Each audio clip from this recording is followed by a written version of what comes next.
Hi, this is Sam Jones on the beat, and this is Don't Let It Bring You Down.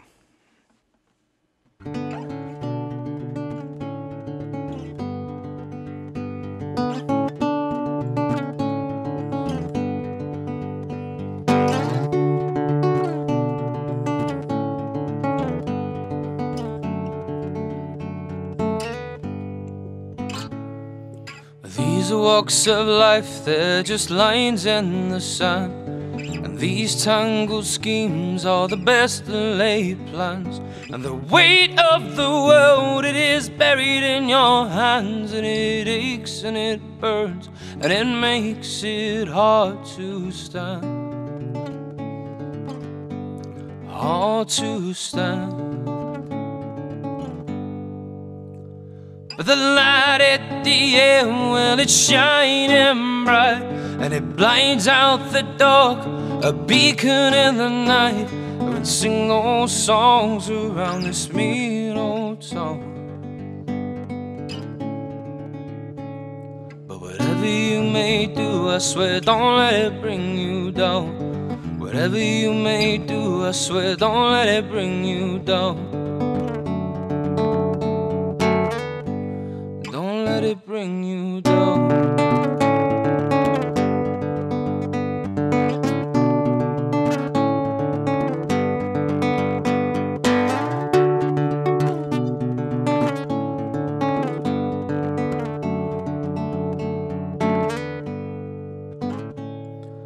These walks of life, they're just lines in the sand. And these tangled schemes are the best laid plans. And the weight of the world, it is buried in your hands. And it aches and it burns, and it makes it hard to stand. Hard to stand. Well, it's hard to stand.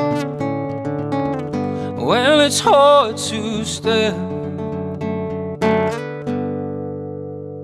But the light at the end, well, it's shining bright, and it blinds out the dark, a beacon in the night. And sing those songs around this mean old town.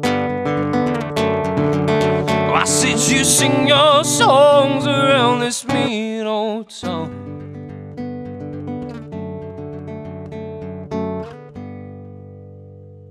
Whatever you may do, I swear, don't let it bring you down. Whatever you may do, I swear, don't let it bring you down. Whatever you may do, I swear, don't let it bring you down. Don't let it bring you down. Don't let it bring you down. Don't let it bring you down.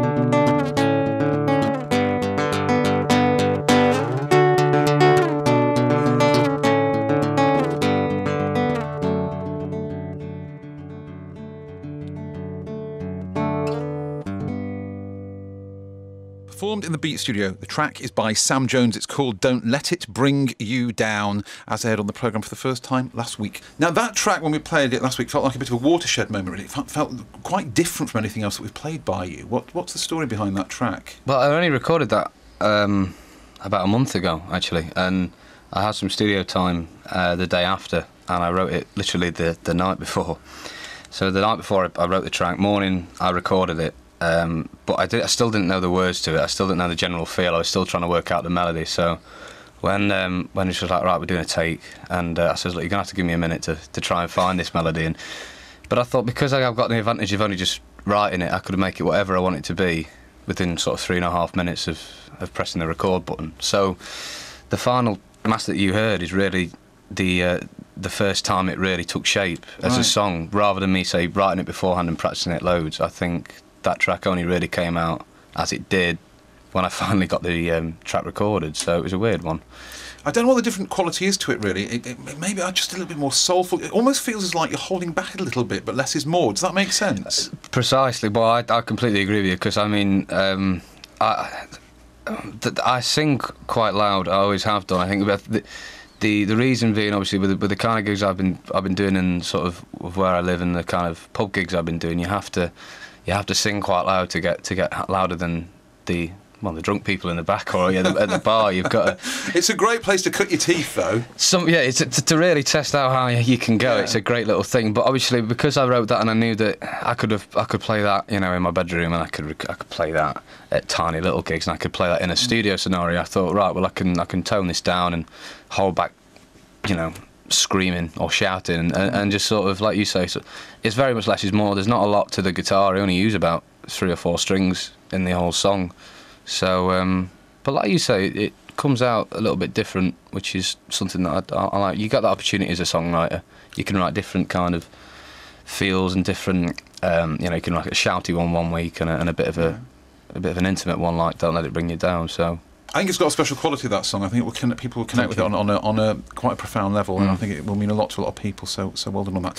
Now, the first time we met, I think, was 3 years ago at the BBC Introducing gig at the old library in Mansfield, wasn't it? Yeah. And wasn't it just a few weeks after you played Mansfield Palace Theatre or something? Yeah, that was for Showcase. Yeah. It was the first time I'd ever played with a backing band. That was played with a house band for County Youth Arts, and I did one of my songs, and I thought, God, I really want to get a band round me now. So that's what got me inspired to get a band, obviously. But playing the Palace Theatre was probably, at that point, the biggest thing I'd done. Well, it's huge, isn't it? Yeah. At the time, I just couldn't believe that I was playing, because I'd only been playing about 3 or 4 months at that point. So to play the Palace Theatre only after about sort of 3 or 4 months of me starting to play regularly on the scene, that was the sort of starting point. Yeah, that was the starting point. And the BBC Intro gig was really significant as well. It was the first significant... Right. With a name on it and whatever, that I could say, yeah, I've done that gig and I really enjoyed it, and it's an experience as well. So. It was great to see you at a gig that I hosted. I had the privilege of hosting at the Royal Concert Hall in Nottingham going back a few weeks. I mean, it was an incredible night, wasn't it? And you were literally instrumental in that, because you were running around sorting things out and pulling the whole thing together, and it was a really very ambitious project. So well done on... I mean, I know you did it single-handedly, but well done on your role in that. Yeah, I mean, that's just something I decided when I came out of uni that I thought I need to get something that's music related. Obviously I'm making a little bit of money off playing gigs and that, and I thought, this is at the time I thought that, but I thought I need a job where it can be quite fulfilling, it can be something a little bit different than just popping up on a stage and playing. It can be a little bit, not offering something back sounds arrogant, doesn't it, but I mean doing something, helping people in young musicians in the area who perhaps need that little bit of a push or a help in writing songs or performing or getting gigs. So to work with the artist on the concert hall was really special. When you came off stage and I saw the people that I'd worked with in my groups, and they just played in front of 600-700 people on a great massive venue, and you got to feel a little bit proud about it, haven't you, really? It was a really moving night, actually, a really moving night, and it was great to see so many genres of music being embraced as well, wasn't it? From classical through to everything was there, so it was just... It was a good melting pot of different styles as well, wasn't it? Absolutely. Now, gig-wise, you're always a busy man, but the summer looks like it's going to be quite insane for you, really. I know we can't discuss all of the plans yet, but there's one particular area of note, isn't there, already?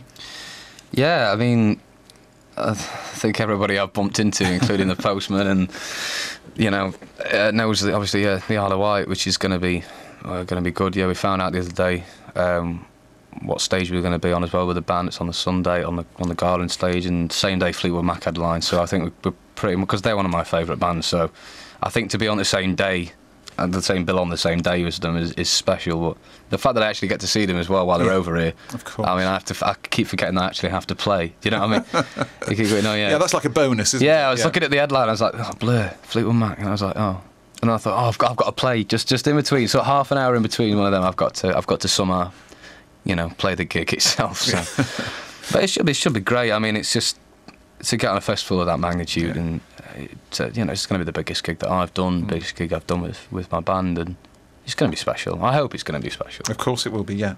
Sam, thank you much indeed for calling in. It's a pleasure to have you you very here. much. If people have enjoyed what they've heard tonight, and I'm sure they will have, where's the best place to go online to find more of your music? Facebook.com/SMJ Music. That's all my gigs, all my SoundCloud links and YouTube links and what have you. That's probably the best place. Okay, thank you. And you're doing another track right now for us. What will this one be? This is a song I wrote after I had a bit of a trouble downtown.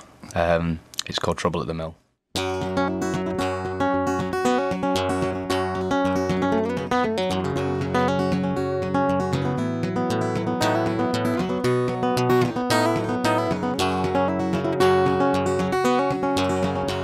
if you're rolling with the wrong crowd, go where the birds don't fly. We're stiff upper lip and there's no need here to cry. Oh, I'm feeling trouble at the old mill. Hope you're prepared to die. And I'm feeling trouble at the old mill. Hope you're prepared to die. As if you're walking down the streets where it's dark just before it's noon. You're creeping past the wolves, oh, howling at the moon. Oh, I'm feeling trouble at the old mill. Oh, I feel it coming around soon. Oh, I'm feeling trouble at the old mill. I feel it coming around soon.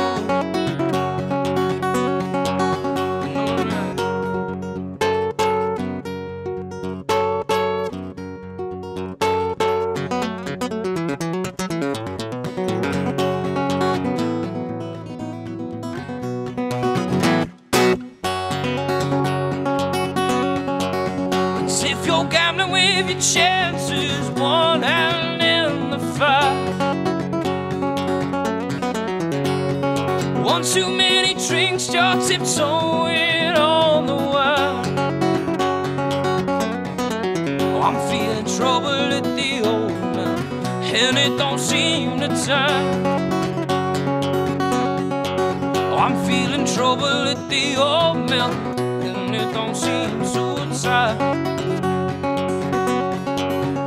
Feeling trouble at the old mill, and it don't seem to time. But I'm feeling trouble at the old mill, and it don't seem to time. All right now, and it don't seem to time. No, it don't seem